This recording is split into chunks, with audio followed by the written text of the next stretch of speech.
मैंने मकरंद साहब जैसा कलाकार मेरी जिंदगी में आज तक नहीं देखा। उनकी पेंटिंग में एक अजीब सी कशिश है जो देखने वाले को ऐसे आकर्षित करती है जैसे चुंबक सुई को आकर्षित करती है। लेकिन मुझे उनकी पेंटिंग से ज़्यादा अच्छी उनकी ये एब्स्ट्रैक्ट मूर्ति लगी। कहने को तो ये सिर्फ कांच की है, लेकिन देखने में ऐसा लगता है जैसे इसमें सचमुच जान है। वाकई मैं तो आज घर से सोच के निकला हूँ कि आज मैं मकरंद साहब का ऑटोग्राफ लिए बिना यहाँ से हिलूंगा भी नहीं। लेकिन मकरंद साहब हैं कहाँ? आसपास कहीं दिख नहीं रहे। चलिए उनसे पूछते हैं, शायद यही कुछ बता पाए। Excuse me. यस। मकरंद साहब नहीं आए। आप तो जानते हैं कि आर्टिस्ट कितने मूडी हो ना, बस आते ही होंगे। क्या आप उन्हें कॉल कर सकते हैं? क्यों नहीं?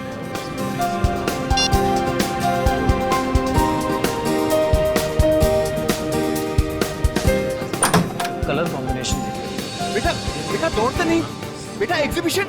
बेटा ऐसे दौड़ते नहीं बेटा, कोई चीज टूट गई तो। पापा चलो ना घर पे जाते हैं, मैं बोर हो रहा हूँ। हाँ बेटा अभी 2 मिनट। हाँ मैं एक फोन करके आता हूँ। ओके पापा बिजी है, चलो तब तक हम लोग खेलते हैं।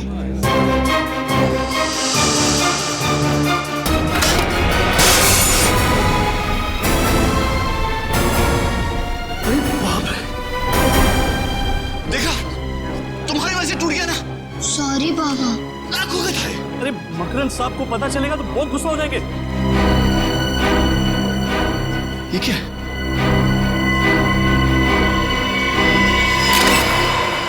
ओह माय गॉड, ये तो किसी इंसान की आंख है।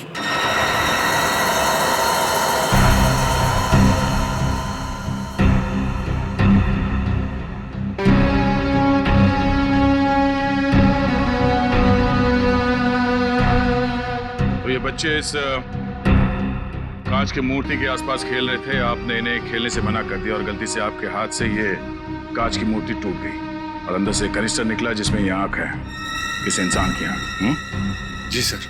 सर वो कहावत है ना, बच्चे भगवान के रूप होते हैं, वो बहुत सही है सर। अगर ये बच्चे यहाँ नहीं खेल रहे होते और ये मूर्ति टूटती नहीं तो हमें पता ही नहीं चलता कि ये मूर्ति में आंख है। नाम क्या बेटा आपका? प्रथम। प्रथम, बहुत प्यारा नाम है। प्रथम, निखिल अंकल तुम्हें बाहर ले जाके चॉकलेट खिलाएंगे। नहीं पापा, मुझे कहीं नहीं जाना, मुझे यही रहना है। बेटा जिद नहीं करते, तुम अपने फ्रेंड को ले जाओ। निखिल आजा बेटा आजाओ, चलो। ये मूर्ति को बनाने वाले मिस्टर मकरंद वो कहीं नजर नहीं आ रहे। सुबह सर आए थे, फिर किसी काम से निकल गए, तब से वापस नहीं आए। मूर्ति के टूटने की खबर दी उन्हें? नहीं सर, नहीं दे पाया। मैंने फोन ट्राई किया था लेकिन वो फोन नहीं उठा रहे। सर कहीं ऐसा तो नहीं कि एक मूर्ति पे एक आंख फ्री? मजाक समझ रहे हो तुम्हें? हैं? ये इंसान की आंख है, मतलब किसी इंसान के शरीर से आंख निकाली गई है। रजत, इस कनिस्टर को डॉक्टर सालुंके के पास भेज दो और मकरंद के घर का पता देना हमें। जी सर। हाँ सालुंके, आंख के बारे में क्या पता चला? टेट्रागोडाल। टेट्रागोडाल? हाँ बस, ये सॉल्यूशन जिसमें इस आंख को डुबो करके रखा गया है इसे टेट्रागोडाल कहते हैं। और ये सॉल्यूशन इस आंख को सालों साल तक प्रिजर्व करके रख सकता है। मतलब मकरंद ने ये आंख टेट्रागोडाल सॉल्यूशन में इसलिए रखी ताकि वो डिकम्पोज ना हो, सड़े ना, है ना? बिल्कुल, वरना तो एक बार अगर इसके ब्लड सेल्स खत्म हो गए तो आंख तुरंत सड़ जाती है। फिर तो सर इस सोल्यूशन की वजह से ये बताना जरा मुश्किल होगा ना कि ये आंख कितनी पुरानी है।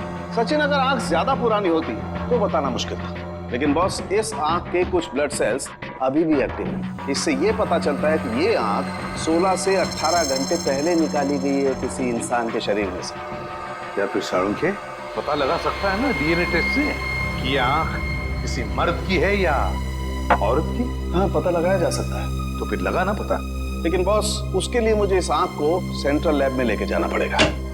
सर मैंने शहर के सभी आई डोनेशन सेंटर में जाके पता किया है सर, पिछले 6 महीने में कहीं से भी कोई भी आंख चोरी नहीं हुई है सर। पिछले 6 महीनों में कहीं से भी कोई भी आंख चोरी नहीं हुई है? तो क्या मकरंद ने किसी की जान लेकर उसकी आंख निकाल ली और फिर वो मूर्ति में लगा दी? मगर सर मकरंद ने तो ये मूर्ति 3 महीने पहले बनाई थी, जबकि ये आंख 16 घंटे पुरानी। तो 16 घंटे पुरानी आंख 3 महीने पुरानी मूर्ति में कैसे फिट हो सकती? सचिन, जरूर बहुत पहले से ही प्लानिंग करके रखी थी इस मकरंद ने, बहुत बड़ी प्लानिंग। पहले से ही उसने उस मूर्ति के अंदर जगह बना के रखी थी जहां पर ये कैनिस्टर फिट हो जाए। आद्या, मकरंद का फोन ट्रेस नहीं हो रहा है, तो फिर उसके फोन रिकॉर्ड चेक किए? लंदन से कॉल आए थे। अच्छा, तो ठीक है, कोशिश जारी रखना। कुछ पता चले तो तुरंत बता देना मुझे। ओके? क्या हो सर? मकरंद को अक्सर लंदन से फोन आया करते थे, और खास करके 3 अलग-अलग नंबर से। लंदन से? लेकिन सर उसे लंदन से कौन फोन कर सकता है? वही तो है, कौन ये 3 अलग-अलग नंबर से फोन करने वाले मकरंद को लंदन से? पता लगाना पड़ेगा। सर आप बिल्कुल फिक्र मत कीजिए, मैं अपनी जुबान का बहुत पक्का हूँ। आपका पार्सल समय से पहले पहुँच जाएगा। अब मकरंद बाहर गया हुआ है, पता नहीं कब तक आएगा। हाँ ठीक है, जैसे ही आएगा मैं उसको कह दूंगा कि आपसे बात कर लूँ। ओके जी, बाय।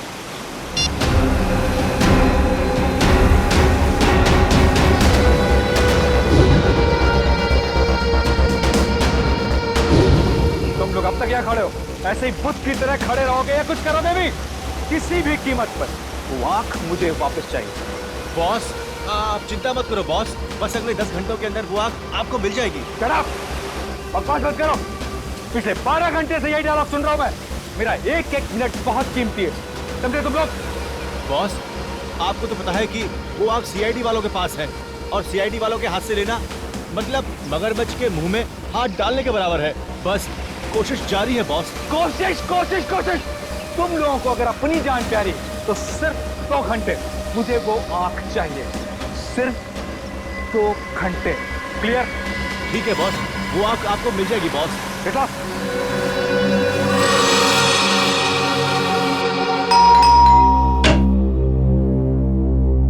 कौन आया होगा? लगता है साहब होंगे। आप लोग? मकरंद है घर में? नहीं, मकरंद साहब तो घर पर नहीं है। तो ठीक है, फिर तुम ही से मिल रहे थे। अरे मैं तो आपको जानता नहीं, फिर आप मुझसे मिलना क्यों चाहते हैं? जब तक मिलोगे नहीं तब तक जान पहचान कैसे होगी? सचिन, निखिल, देखो, हो सकता है घर में ही छुप के बैठा हो। अरे मैंने बोला ना साहब घर पर नहीं है, ऐसे कैसे घुस रहे हैं आप लोग? सीआईडी से हैं हम। सीआईडी? हाँ, कुछ और बोलना है आप? नहीं साहब।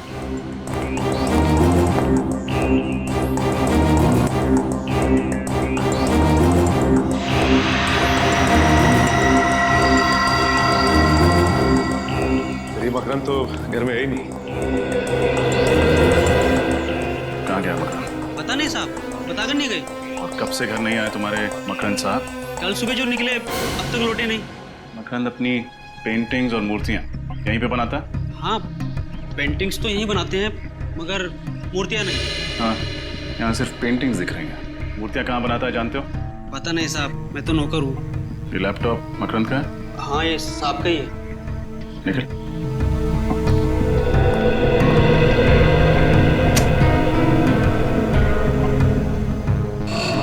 पर्सनल,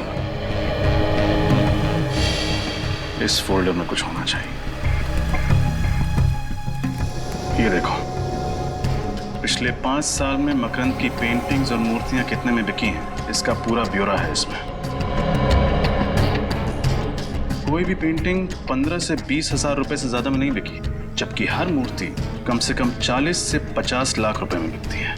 तो फिर ये मकरंद सिर्फ मूर्तियां क्यों नहीं बनाता? हो सकता है सिर्फ अपनी संतुष्टि, अपने क्रिएटिव सेटिस्फैक्शन के लिए पेंटिंग्स बनाता हो। एक सेकंड, इसमें यह भी लिखा है कि ज्यादातर मूर्तियां लंदन में बिकती हैं, इसीलिए उसे लंदन से अक्सर फोन आया करते हैं। सचिन, कुछ तो है जिसका लेन देन लंदन से है।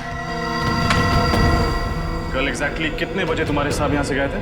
कल सुबह 8 बजे साहब निकले थे घर से एग्जीबिशन में जाने के लिए, ताकि पेंटिंग और मूर्ति सजा सके।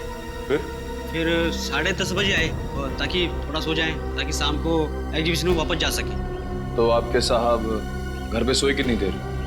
सोए नहीं साहब, जैसे ही आए थे उसके 5 मिनट बाद वापस चले गए, और फिर अब तक नहीं आए। सिर्फ 5 मिनट में वापस चले गए? कैसे गए, अपनी गाड़ी से? नहीं, किसी टैक्सी में गए थे। ये कौन सी कंपनी की टैक्सी थी? ये तो पता नहीं साहब। अच्छा, ये टैक्सी तुम्हारे साहब ने बुलाई थी? नहीं साहब, उन्हें फोन आया था, ये टैक्सी आ रही है, और जैसी टैक्सी आई वो टैक्सी में बैठकर निकल गए। टैक्सी का कुछ याद है तुम्हें? तुमने कुछ देखा था, उसका नंबर प्लेट वगैरह? नहीं साहब, नंबर प्लेट तो मैंने नहीं देखा, मगर हाँ उस पे एक स्टिकर लगा हुआ था, इतना गोल गोल होता है वो खाने का, क्या बोलते हैं, ढोकला? नहीं, ढोकला नहीं, पिज्जा। पिज्जा किस कंपनी का पिज्जा था? क्या नाम था? ढेपला। डेल्पा पिज्जा। डेल्पा हाँ साहब, उसी कंपनी का। और कुछ देखा था तुमने? हाँ साहब, गाड़ी के पीछे वाले शीशे पे एक और स्टिकर लगा हुआ था उड़ते हुए आदमी का। डेल्पा पिज्जा का ऐड, पीछे वाली कांच पर उड़ते हुए आदमी का स्टिकर।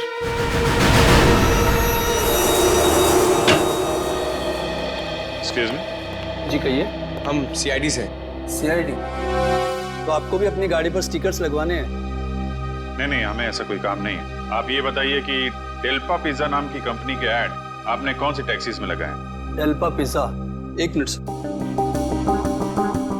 सर, इस ब्रांड के ऐड हमने एफिशिएंट टैक्सीज की गाड़ियों पर लगवाए थे। Efficient taxis? जी। कुल कितने टैक्सीज में लगाए थे आपने ये स्टिकर? सर यही कोई 70 टैक्सीज थी।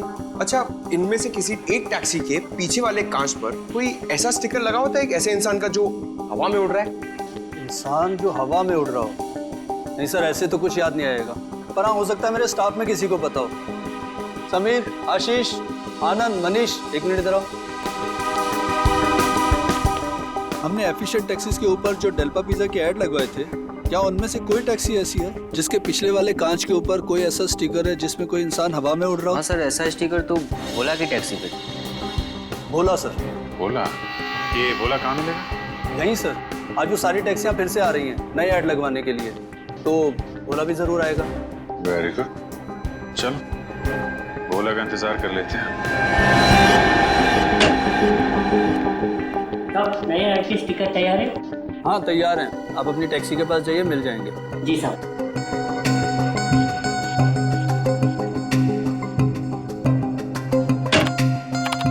सर नए ऐड का स्टिकर तैयार है क्या? बिल्कुल तैयार है, आप जाइए, मिल जाएंगे। जी सर।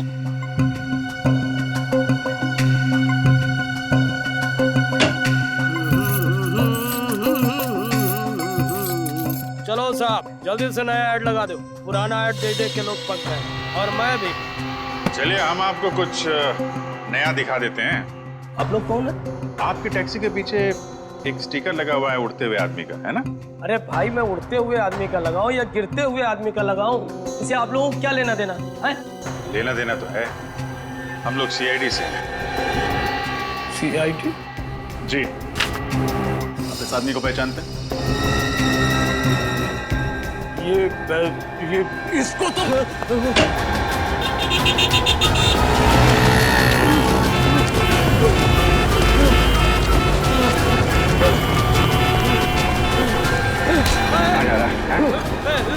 साहब, जाने दो साहब, जाने दो मुझे। सीआईडी जब मुजरिमों को पकड़ती है ना, जाने नहीं देती है। साहब मुझको माफ कर दो, मैंने ज्यादा पैसे कमाने के लालच में ये सब किया है। मकरन कहाँ है? कौन मकरन साहब? वही मकरन जिसने एग्जीबिशन रखी थी, जिस एग्जीबिशन में हमें आदमी की आंख मिली कांच की मूर्ति से, वो मकरन कहाँ है? वो आंख मूर्ति? मुझे कुछ समझ में नहीं आ रहा साहब। ना समझ पाने का नाटक बंद करो। जिसकी फोटो देखकर भागे थे तुम, याद कांच पा के रखा है सर। अरे साहब, मैं तो ये समझा कि आप लोगों को पता चल गया है कि मैं अपनी टैक्सी कंपनी के साथ धोखा कर रहा हूँ, इसलिए मैं भागा था। धोखा? कैसा धोखा? साहब, हमारी टैक्सी कंपनी सिर्फ उन्हीं यात्रियों को टैक्सी में बैठने की अनुमति देती है जो फोन करके टैक्सी बुक कराते हैं, और पैसे के लालच में दूसरे यात्रियों को भी अपनी टैक्सी में बिठा लेता था। और साहब, ये आखिरी आदमी था जिसको मैंने अपनी टैक्सी में बिठाया था। ओह, तो तुम इसलिए भागे थे? हाँ साहब, मकरन के बारे में मुझे कुछ नहीं पता। कब बिठाया था तुमने मकरन को टैक्सी में? साहब, कल सुबह 10 बजे फोन आया था, मुझे आरती नगर से फोन आया था कि टैक्सी चाहिए थी। मैं अपनी टैक्सी लेके वहाँ पहुँच गया था, बस, और कुछ नहीं जानता हूँ साहब। किस नंबर से फोन आया था? साहब, इस नंबर से फोन आया था साहब। हेलो, ये कहाँ का नंबर है? ओह, ओके, नहीं, thank you very much, thank you. Aarti Nagar के पीसीओ का फोन नंबर है। सर, मकरंद के नौकर ने कहा था कि उसने कोई टैक्सी बुक नहीं की थी। हो सकता है किसी और ने टैक्सी मंगवाई हो उसके लिए। हो सकता है मकरंद ने खुद फोन किया उस पीसीओ से जाके, ताकि जब कॉल रिकॉर्ड चेक हो तो किसी को उस पर शक ना हो। ये छोड़ा कहाँ था तुमने मकरंद? साहब, एनडी रोड पर गिलबर्ट आर्ट गैलरी है ना, उसी के सामने इसको छोड़ा था। सर मकरंद पहले आर्ट गैलरी में था, फिर वो घर गया था, फिर वो वापस आर्ट गैलरी क्यों जाएगा? गैलरी के बाहर उतरा था ना, सबसे अंदर गया ना हो, क्योंकि सीसीटीवी फुटेज में तो दिखाई नहीं पड़ा। डॉक्टर साहब, हाँ डॉक्टर साहब, क्या? अरे आपको ज्यादा चोट तो नहीं लगी? आप कहाँ पे हो? आप वहीं पे रुको, हम लोग पहुंच रहे हैं। क्या हुआ सर? डॉक्टर सानोफी को चोट लग गई है, जल्दी चलो डीबी रोड। आप ठीक तो है ना? I'm okay। आप कहें तो आपको हॉस्पिटल ले चलूं? नहीं नहीं, मेरे साथ ही आते होंगे। वो आ गए, मेरे साथ ही आ गए।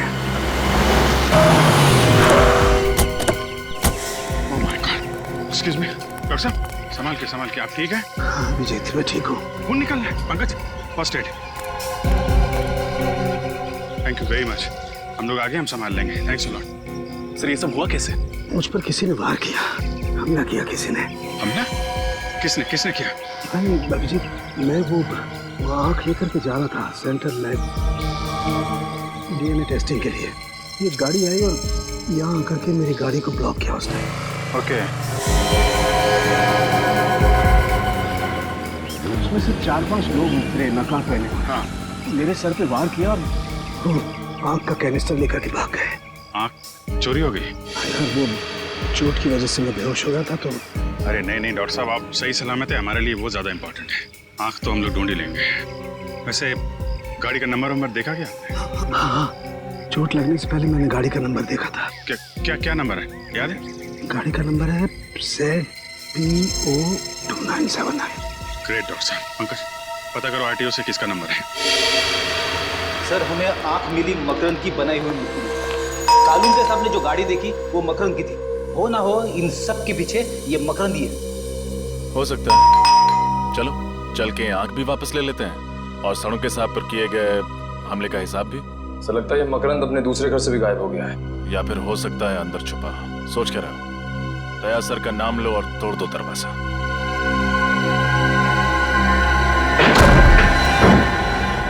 अरे बाप रे, बड़ी भयंकर बदबू है।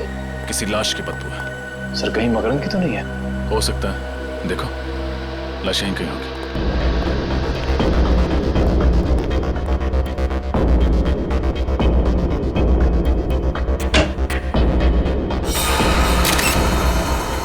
सर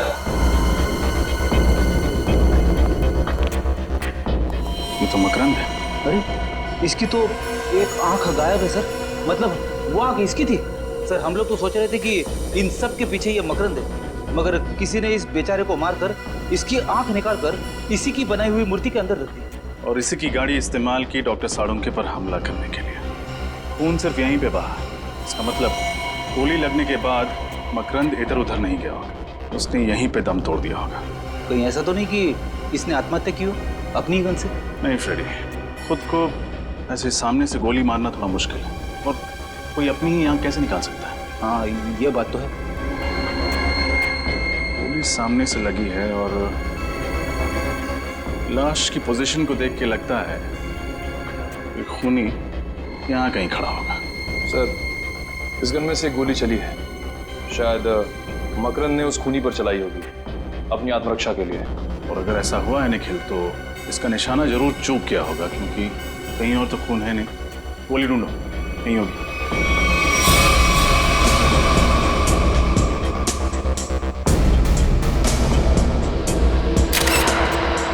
सर ये देखिए सर, गोली मिल गई।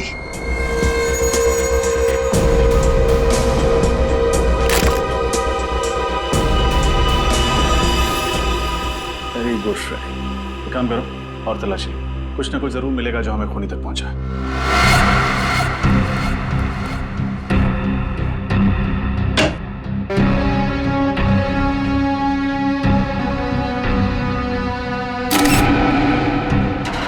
ये क्या है?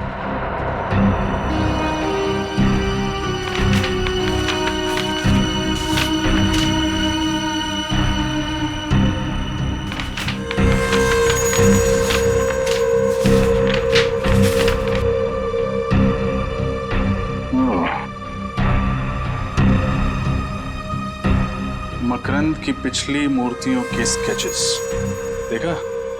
एसीपी सर का अंदाजा सही था। मकरंद अपनी हर मूर्ति में इतनी जगह जरूर खाली छोड़ता था कि एक कैनिस्टर को आसानी से फिट किया जा सके। मतलब ये मकरंद उसी की बनाई हुई मूर्तियों के अंदर कैनिस्टर रखकर आग की स्मगलिंग करता था।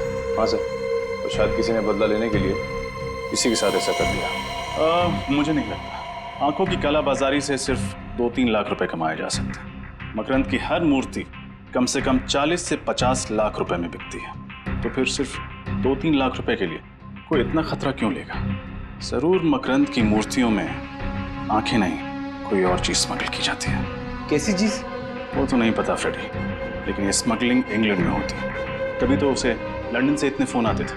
तब तो सर इस मकरंद का कोई पार्टनर होगा, दोनों मन हुई, उसने इसी पर पहुंचा दिया। वही होगा निखिल जो मकरंद की मूर्तियों को विदेश भेजता था। पता करो कौन है।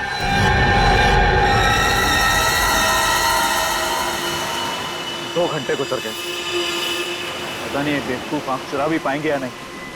अगर कहीं सीआईडी के हाथ लगे तो लेने के देने पड़ जाएंगे। बॉस, लेने के देने तो उस डॉक्टर साड़ोंखे को पड़ गए। बॉस, मैंने कहा था ना, मैं आपको निराश नहीं करूंगा। ये लीजिए आपकी कीमतियां। शाबाश रंगा शाबाश। तू नहीं जानता है कि तुमने कितना बड़ा काम किया। इसके लिए मैं तुम लोगों को इतने रुपए दूंगा, गिनते गिनते बुढ़े हो जाओगे। बॉस, आप तारीफ कर रहे हैं या ताना मार रहे हैं? तारीफ कर रहा हूँ, तारीफ। तुम लोग यहीं रुको, मैं भी आता हूँ। ठीक है बॉस।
काम खत्म हो गया। अब दुनिया की कोई भी ताकत मुझे सबसे अमीर बनने से नहीं रोक सकती। मैं दुनिया का सबसे अमीर आदमी बनूंगा।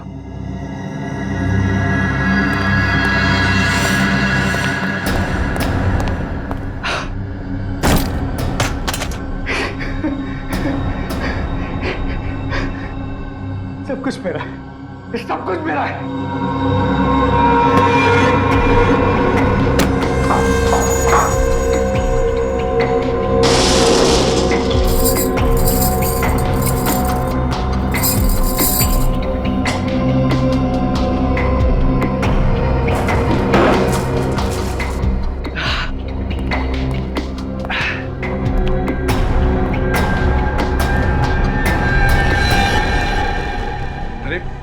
तुम लोग यहाँ क्या कर रहे हो? चलो निकलने की तैयारी करो।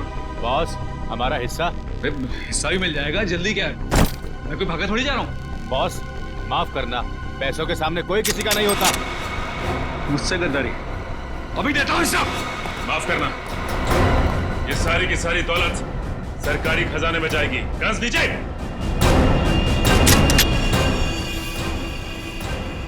बहुत हो गया भागना दौड़ना। सर, मैं और मकरंद पार्टनर्स थे। मकरंद पेंटिंग से मूर्तियां बनाता था, मूर्तियों में हीरा छुपा देता था सर।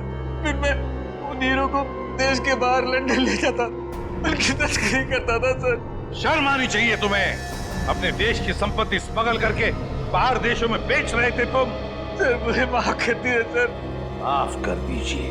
तुमने सिर्फ स्मगलिंग नहीं किया, बल्कि एक खून भी किया है। मकरंद का खून। मैंने जानबूझ के मकरंद को नहीं मारा सर, सिर्फ बल्कि वो मुझे मारना चाहता था सर। मैंने तो सिर्फ अपनी आत्मरक्षा में सर उस पर गोली चलाई। पूरी बात बताओ, क्या हुआ था मकरंद के घर में, बताओ। उसने मुझे अर्जेंटली अपने घर में बुलाया। वो कह रहा था कि उसे कुछ मुझे जरूरी बात करनी है, लेकिन जब मैं उसके घर पहुंचा तो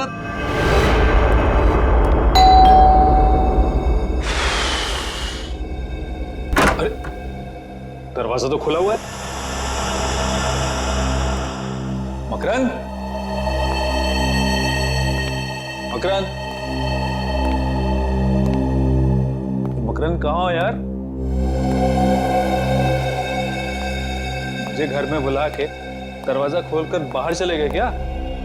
तुम हीरो की चिंता बिल्कुल मत करना, मैंने जुबान दी है ना, तुम्हें हीरे मिल जाएंगे वक्त पर। मोहित का इंतजाम मैंने कर दिया है।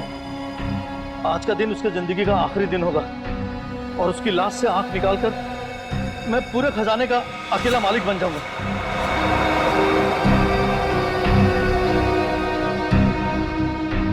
मेरी नहीं, तेरी जिंदगी का आखिरी दिन होगा मकरंद।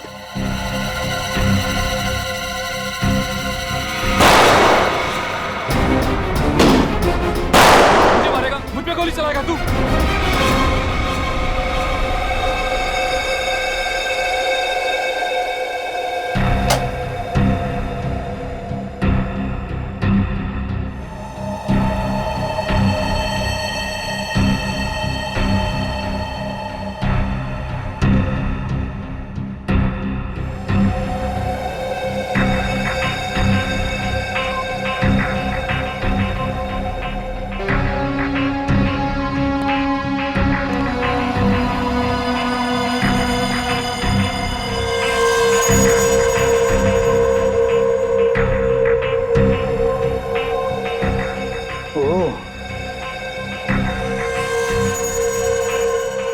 बुरे काम का बुरा नतीजा।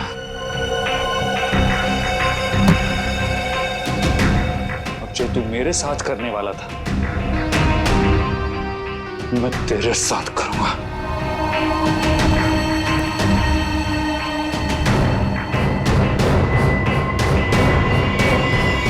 और जब मकरंद की मौत हो गई तो तुमने सोचा क्यों ना उसी का प्लान उसी पे आजमा लिया जाए, क्यों? मैंने मकरंद की आग निकाल ली क्योंकि उस लॉकर रूम का दरवाजा हम दोनों की आग से खुलता था सर। लॉकर रूम का दरवाजा आग से खुलता था? मतलब आइरिस रिकॉग्निशन टेक्नोलॉजी? हाँ सर, वही आइरिस रिकॉग्निशन टेक्नोलॉजी। उस लॉकर रूम के दरवाजे के स्कैनर के सामने जब तक हम दोनों की आंखें स्कैन नहीं हो जाती थी, वो दरवाजा नहीं खुलता था। तो इन मकरंद की आंख तुमने मूर्ति में क्यों छुपाई? क्योंकि सर मैं देश से बाहर जाने का इंतजाम कर रहा था, तब तक उस आग को किसी सुरक्षित स्थान पर रखना जरूरी था सर। उस आग को छुपाने के लिए मूर्ति से अच्छी जगह कोई हो ही नहीं सकती थी सर, लेकिन मेरी किस्मत खराब सर, वो मूर्ति टूट गई और मूर्ति के साथ साथ मेरा माना भी टूट गया सर। तुमने स्मगलिंग करके देश के साथ गद्दारी की और एक खून भी किया। अब जेल की सलाखों के पीछे सड़ते बैठना, फांसी का ऑर्डर आने तक। क्यों भाई? सर केस खत्म हो गया है और काम भी नहीं है। अगर आप कहें तो फिल्म देखने चल सकते हैं। अरे भाई मुझसे क्यों पूछते हो? एसीपी साहब से पूछो। सर एसीपी साहब फिल्म देखते हैं? अरे बिल्कुल देखते हैं भाई, हमारी और तुम्हारी तरह एसीपी साहब भी फिल्में देखते हैं। क्या बातें हो रही है? अब सर वो निखिल कह रहा था कि एसीपी साहब फिल्म देखते हैं क्या? अच्छा, क्यों जानना चाहते हो तुम? नहीं सर, मैं तो सर कह रहा था कि हम सब साथ चल के फिल्म देख सकते हैं सर। सर केस खत्म हो गया सर, काम भी नहीं, मतलब काम है सर, केस नहीं है सर। अगर आप कहें तो हम सब साथ चल के फिल्म। केस खत्म हो गया, काम नहीं है? हाँ? किसने कहा तुम्हें कि केस खत्म हो गया? किसने कहा? किसने कहा केस खत्म हो गया? मोहित ने सब कुछ मान लिया तो तुम्हें लगा मुझे मिल गया तो केस खत्म हो गया? केस अभी भी बाकी है, समझे? अभी भी रिपोर्ट आना बाकी है। अभी सारुंखे आएगा रिपोर्ट लेकर, तब समझेंगे। बॉस, ये मकरंद की पोस्टमार्टम रिपोर्ट जरा देखो। सारुंखे? यार इस पे तो लिखा है कि मकरंद मरने से पहले बेहोश था। हाँ बॉस, मकरंद बेहोश था क्योंकि उसके खून में मुझे फैप्टिया मिला है। फैप्टिया, जिसकी वजह से जब उसकी आंख निकाली गई वो मरा नहीं था, बेहोश था। मगर यार मोहित के हिसाब से मकरंद की मौत गोली लगने से हुई है। बेहोशी का तो नामो निशान नहीं। मुझे लगता है मोहित झूठ बोल रहा होगा। लेकिन क्यों झूठ बोलेगा मोहित? मोहित झूठ बोल रहा है, क्यों झूठ बोल रहा है मोहित? बस ये तो पता नहीं, लेकिन मेरी रिपोर्ट गलत नहीं हो सकती। हाँ पता है सर कि तेरी रिपोर्ट बिल्कुल सही होती है, हर बात सही होती है, लेकिन क्यों मोहित झूठ क्यों बोलेगा? सर वो मोहित कह रहा था ना कि मकरंद ने गोली चलाई थी और क्राइम सीन में हमें वो बुलेट भी मिली थी। सचिन, फोरेंसिक रिपोर्ट के मुताबिक मकरंद के हाथों पर कहीं पर भी गन पाउडर के निशान नहीं है गन पाउडर के निशान। बिल्कुल कहीं भी गन पाउडर नहीं है। सर कहीं मोहित खुद के सारे इल्जाम लेकर किसी को बचाने की कोशिश तो नहीं कर रहा है? अरे वाह, अब सोचने लगे। अभी तक तो कह रहे थे कि केस खत्म हो गया, कोई केस नहीं है। क्यों? अब समझे इतना आसान नहीं। केस खत्म हो गया, सोचना पड़ता है, हर बात पे सोचना पड़ता है। सही सोचा है तुमने। अभी हो सकता है किसी को बचाने की कोशिश कर रहा है मोहित, इसलिए सारे इल्जाम उसने अपने आप पर ले लिए। और किसे बचाने की कोशिश कर रहा है मोहित? मकरंद और वो तीसरा आदमी। कहीं मोहित उस तीसरे आदमी को बचाने की कोशिश तो नहीं कर रहा है, इसलिए सारे इल्जाम अपने आप पर ले रहा है। और फिर मकरंद, यार साळुंखे, मकरंद की आंख के बारे में कुछ और पता चला? हाँ बस। क्या? तारिका लगी हुई लैब में कुछ ना कुछ ढूंढ निकालेगी। एक मिनट। हाँ, तारिका को याद करे तो तारिका का फोन। हाँ तारिका, हेलो तारिका। क्या हुआ? यार मुझे लगता है तारिका खतरे में। तारिका खतरे में है? क्या बात कर रहा है?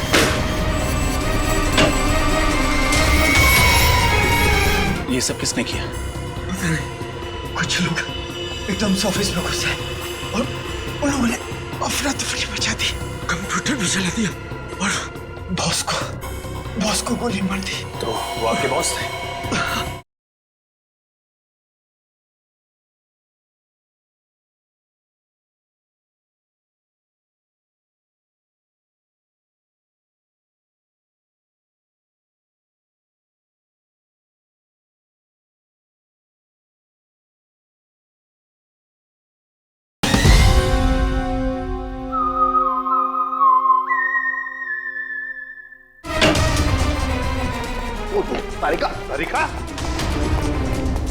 तारिका, पानी लाओ, जल्दी पानी लाओ।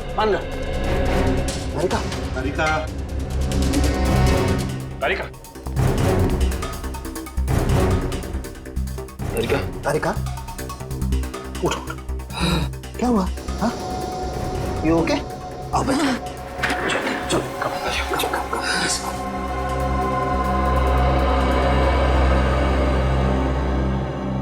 थोड़ा पानी पी लो।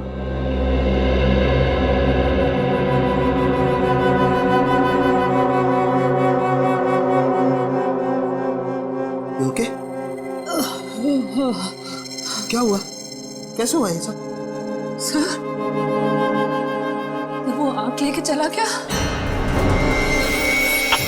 आंख लेके चला गया? जिस बात का डर था वही हुआ। फिर से आंख चुरा के लेकर गए। वो आंख टेस्ट कर रही थी, दरवाजे पे एक आदमी आया। उसने प्यून के कपड़े पहने हुए थे। उसने मुझे कहा कि सालों के सर ने आंख मंगवाई है। मुझे उसी वक्त उस पर शक हुआ और मैंने आपको तुरंत फोन लगाया। फिर मैंने जैसे ही आपसे बात की, उसने मुझे क्लोरोफॉर्म सूंघा और मैं बेहोश हो गई। और अब सर सारा पैसा सारा सोना हमारे हाथ लग चुका है, फिर ये आँख किसी को क्यों चाहिए होगी? और भी कोई राज जुड़ा हुआ है उस आंख के साथ, और भी कोई राज है जो अब तक हमारे सामने नहीं आया है। किसी भी हालत में हमें उस तीसरे आदमी तक पहुंचना ही है, पहुंचना है उस तीसरे आदमी तक। सर ये जो तीसरा आदमी है वो इस राज के बारे में अच्छी तरह से जानता है, इसीलिए उस आंख के पीछे पड़ा हुआ है सर। सचिन, और वो पूरा राज उस बंद लॉकर रूम के अंदर छुपा है, उस बंद लॉकर रूम के अंदर। सर पूरे शहर में ऐसी एक ही कंपनी है जो आइरिस लॉकर बनाती है। तो फिर चलो वहीं चलते हैं।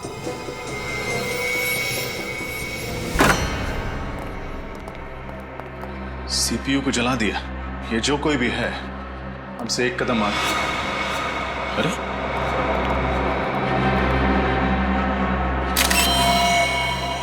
इन्हें तो गोली मारी गई है।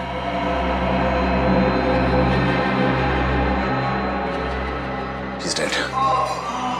सर वहां से आवाज आ रही है।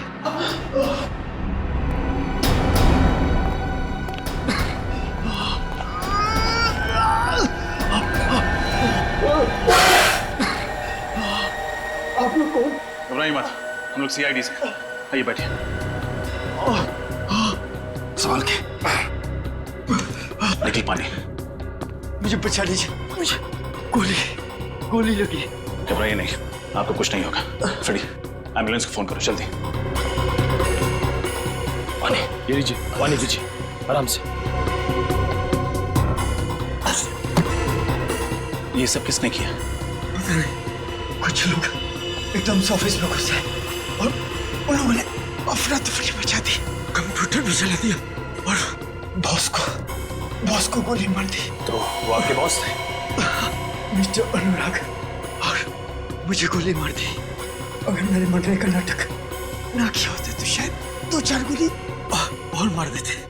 अच्छा, कंप्यूटर में जो रिकॉर्ड्स थे उनका कोई बैकअप है? इस रूम के ठीक सामने कॉन्फ्रेंस रूम में टेबल के नीचे की तरफ हार्ड डिस्क छुपा के रखे। भगवान करे वो सुरक्षित हो। एम्बुलेंस आ गई। निखिल, इन्हें हॉस्पिटल पहुंचा। संभाल के। कुछ नहीं होगा। फ्रेडी, इस रूम के सामने एक कॉन्फ्रेंस रूम है, वहां टेबल के नीचे एक हार्ड डिस्क होनी चाहिए। लेकर आओ। इस हार्ड डिस्क को लैपटॉप से कनेक्ट करो, सारे फाइल्स सर्च करो, देखो मकरंद कुमार के रिकॉर्ड्स कहाँ हैं।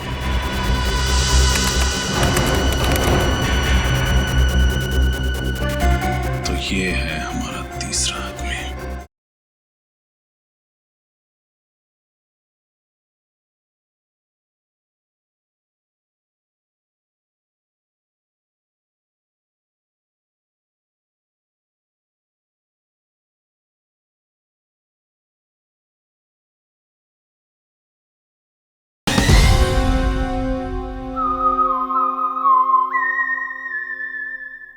इस रूम के सामने एक कॉन्फ्रेंस रूम है, वहां टेबल के नीचे एक हार्ड डिस्क होनी चाहिए। लेकर आओ।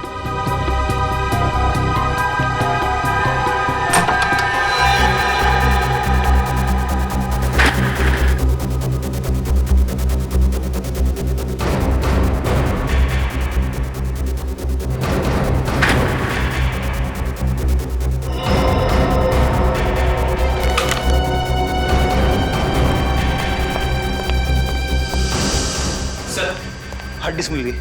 वेरी गुड, शुक्र है उनके हाथ ये नहीं लगा। अब जल्दी से गाड़ी से अपना लैपटॉप लेकर आओ।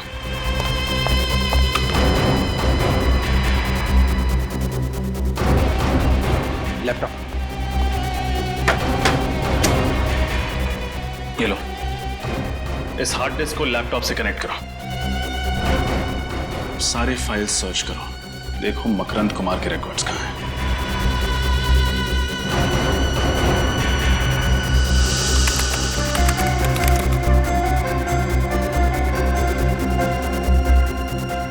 सर, इस मकरंद ने तो 2 बार आइरिस रिकॉग्निशन टेक्नोलॉजी का इस्तेमाल किया है, एक बार मोहित के साथ और दूसरी बार इसके साथ।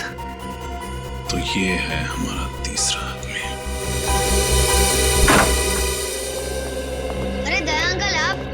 अरे प्रथम बेटा, कैसे हो आप? मैं ठीक हूँ। अच्छा अंकल, मैं खेलने जाता हूँ। ओके बेटा।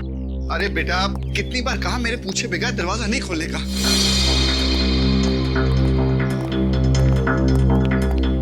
सर आप लोग, केस सॉल्व हो गया क्या? हाँ, उसी खुशी में मिठाई खिलाने आए। मिठाई? बहुत अच्छा हुआ तुम्हारा बेटा बाहर गया, वरना उसके शरीफ पिता का असली चेहरा उसके सामने आ जाता। अरे बेटा, ना, ना। मिठाई नहीं खाओगे? मोहित से पहले मकरंद का पार्टनर मैं था। एक दिन उसे शक हुआ कि स्मगलिंग के पैसे में से मैं पैसे चुरा रहा हूँ, और उसने सारा पैसा उस लॉकर रूम में बंद कर दिया। 5 साल पहले मकरंद और मेरा झगड़ा हो गया, और उसने मोहित को अपना पार्टनर बना लिया। इसकी वजह से तुम्हारा करोड़ों का माल उस लॉकर रूम में कैद हो गया। हाँ सर, मैंने सुलह करने की बहुत कोशिश की, लेकिन वो नहीं माना। मैंने मिन्नत की, लेकिन वो फिर भी नहीं माना। फिर एक दिन मैं मकरंद के घर पहुंच गया।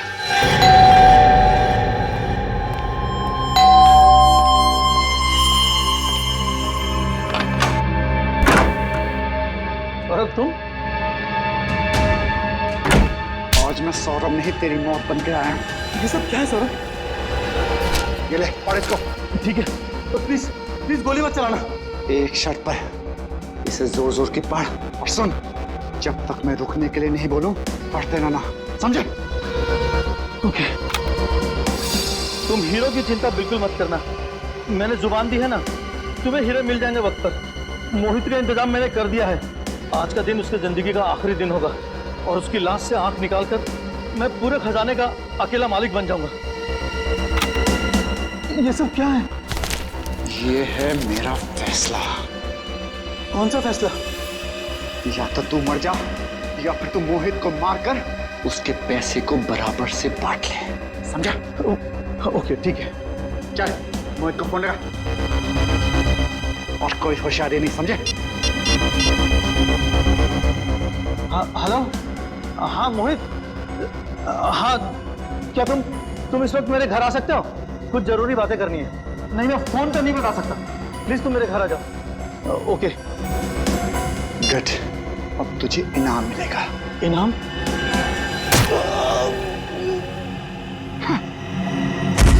बेवकूफ, तुझे क्या लगा मैं करोड़ों का खजाना तुझे दे दूंगा?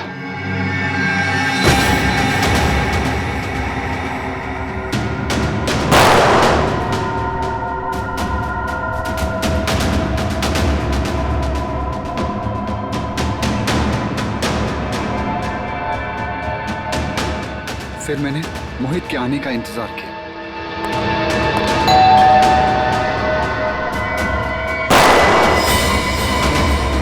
मुझे मारेगा? मुझ पे गोली चलाएगा तू?